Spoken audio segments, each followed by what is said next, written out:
ഒരു വെറൈറ്റി ടേസ്റ്റുള്ള ബീഫ് കറിയുടെ റെസിപ്പി ആയിട്ടാണ് ഞാനിന്ന് വന്നിരിക്കുന്നത്.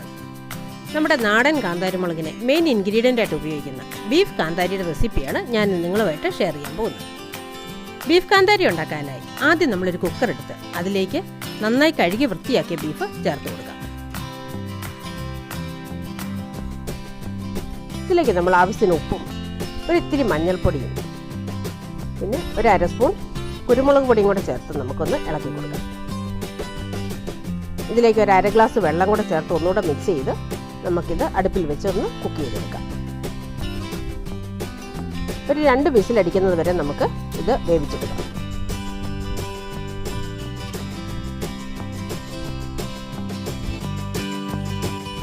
ഇപ്പോൾ 2 വിസിലടിച്ച് അതിൻ്റെ പ്രഷറൊക്കെ പോയതിന് ശേഷം നമ്മൾ കുക്കറൊന്ന് തുറന്നു നോക്കാം. ഇതാ നമ്മുടെ ബീഫൊക്കെ നന്നായിട്ട് വെന്ത് നല്ല പരുവത്തിന് ആയിട്ടുണ്ട്. ഇനി നമ്മൾ ബീഫിൻ്റെ കഷ്ണങ്ങളെല്ലാം ഒരു ബൗളിലേക്ക് മാറ്റി വയ്ക്കാം. ഇനി ഇതിൻ്റെ സ്റ്റോക്ക് നമ്മൾ കളയാതെ അതൊരു ബൗളിലേക്ക് അത് മാറ്റി വയ്ക്കാം.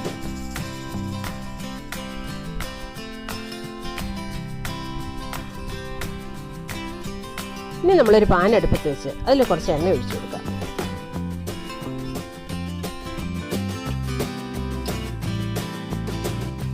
ബീഫ് കറിയുടെ ഒരു മെയിൻ ഇൻഗ്രീഡിയൻ്റായ നമ്മുടെ തേങ്ങാക്കൊത്താണ്. അത് നമുക്കിന്ന് എണ്ണയിലിട്ടൊന്ന് ഫ്രൈ ചെയ്തെടുക്കാം. ഇതൊരു ഗോൾഡൻ ഷെയ്ഡ് ആകുന്ന വരെ നമുക്കതൊന്ന് ഫ്രൈ ചെയ്യാം. ഇപ്പോൾ അത് ഗോൾഡൻ ഷെയ്ഡ് ആയിട്ടുണ്ട്. നമുക്കിതൊരു ബൗളിലേക്ക് മാറ്റി വയ്ക്കാം. ഇനി നമ്മളൊരു കടായി അടുപ്പത്ത് വെച്ച് അതിലേക്ക് ഒരു 2 സ്പൂൺ ഓയിൽ ഒഴിച്ച് അതിലേക്ക് കുറച്ച് കടുക് ഇട്ട് കൊടുക്കാം. കടുക് ഒന്ന് പൊട്ടി വരുമ്പോൾ നമ്മളതിലേക്ക് കുറച്ച് ഇഞ്ചി അരിഞ്ഞതും കുറച്ച് വെളുത്തുള്ളി അരിഞ്ഞതും കൂടെ ചേർത്ത് ഒന്ന് വഴറ്റി കൊടുക്കാം. ഇതൊരു ഗോൾഡൻ ഷെയ്ഡ് ആകുമ്പോഴത്തേന് ഇതിലേക്ക് നമ്മൾ ഒരു 3 ഓനിയൻ ചെറുതായിട്ട് ചോപ്പ് ചെയ്തെടുത്ത് നമുക്കിതിലേക്ക് ചേർത്ത് കൊടുക്കാം. അതോടെ ചേർത്ത് നമുക്കൊന്നുകൂടെ വഴറ്റി കൊടുക്കാം.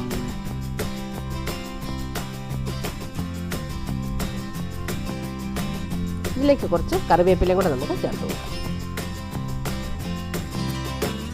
ഇനി ഒനിയൻ ഒന്നൊരു ബ്രൗൺ കളർ ആകുമ്പോഴത്തേനും നമ്മൾ അതിലേക്ക് അര സ്പൂൺ മഞ്ഞൾപ്പൊടി, 1 സ്പൂൺ മല്ലിപ്പൊടി, അര സ്പൂൺ ഗരം മസാല ഇത്രയും കൂടി ചേർത്ത് നമുക്കൊന്നും കൂടെ വഴറ്റി കൊടുക്കാം. ഈ പൊടിയുടെ പച്ചമണമൊക്കെ മാറുന്നത് വരെ നമുക്കൊന്ന് വഴറ്റി കൊടുക്കാം.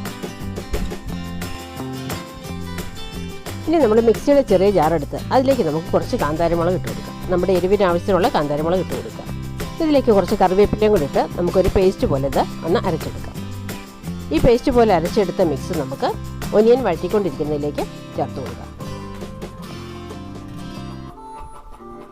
ഇത് കൂടെ ചേർത്ത് നമുക്ക് നന്നായിട്ട് ഒന്നുകൂടെ വഴറ്റി ഈ കാന്താരിയുടെ പച്ചമണമൊക്കെ പോകുന്നവരെ നമുക്കൊന്ന് വഴറ്റി കൊടുക്കാം. ഇനി ഇതിലേക്ക് നമ്മൾ ബീഫും കൂടെ ചേർത്ത് കൊടുക്കാം. നമ്മൾ എടുത്ത് വെച്ചിരുന്ന ബീഫിൻ്റെ കഷ്ണങ്ങൾ നമ്മളിതിലേക്ക് ചേർത്ത് കൊടുക്കാം. അതൊന്ന് ഇളക്കി ഒന്ന് മിക്സ് ചെയ്തതിന് ശേഷം നമ്മൾ തേങ്ങ ഫ്രൈ ചെയ്ത് വെച്ചിരുന്ന അതുകൂടെ നമുക്ക് ഇത് ചേർത്ത് കൊടുക്കാം.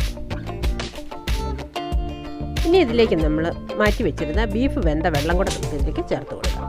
ഇതോടെ ചേർത്ത് നന്നായിട്ടൊന്ന് യോജിപ്പിച്ച് നമുക്കിത് അല്പസമയം മൂടി വെച്ച് വേവിക്കാം. ബീഫ് നല്ലതായിട്ട് വെന്ത് നല്ല കുറുകി വന്നിട്ടുണ്ട്.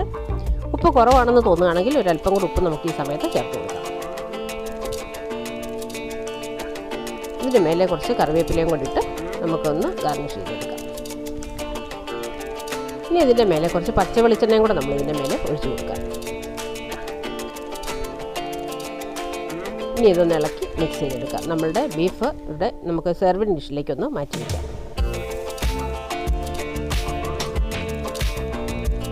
നമ്മുടെ ബീഫ് നമ്മൾ സെർവ് ഡിഷിലേക്ക് മാറ്റിയിട്ടുണ്ട്. ഇത് നമുക്ക് പൊറോട്ടയുടെയും ചപ്പാത്തിയുടെയും അതുപോലെ റൈസിൻ്റെ ഒക്കെ കൂടെ കഴിക്കാൻ പറ്റുന്ന നല്ലൊരു കറിയാണ്. ഇത് നമ്മൾക്ക് ചേർത്തിരിക്കുന്ന കാന്താരിയും അതുപോലെ വെളിച്ചെണ്ണയുടെ ഒക്കെ ടേസ്റ്റ് മുന്നിൽ നിൽക്കുന്നത് കൊണ്ട് നമുക്ക് വളരെ വ്യത്യാസമുള്ള ഒരു ടേസ്റ്റുള്ള ബീഫ് കറിയാണിത്. നിങ്ങൾക്ക് എല്ലാവർക്കും ഈ റെസിപ്പി ഇഷ്ടമായെങ്കിൽ എല്ലാവരും ഇതൊന്ന് ട്രൈ ചെയ്ത് നോക്കുക.